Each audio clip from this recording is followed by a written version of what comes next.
Ayan, nagkakaubusan na po tayo ng generator po rito sa Diskarte Pinoy TV, ano? Ayan, dalawa po ang order sa atin. Ito po yung isa, kakarga.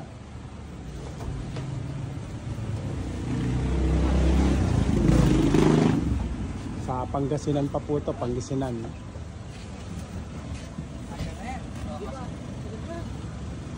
Kasya na yan to. Kasya na. Para di mahirapan yung ano. Okay, karga na rin yung isa to.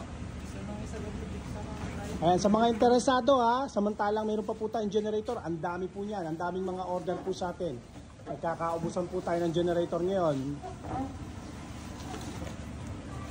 Sa iba po, pagka naramdaman na natin nagkakawalaan talaga ng kuryente, tumataas ang demand, tinataasan nila presyo. Sa akin po, kahit anong mangyari, hindi ako nagtataas po ng generator. Same.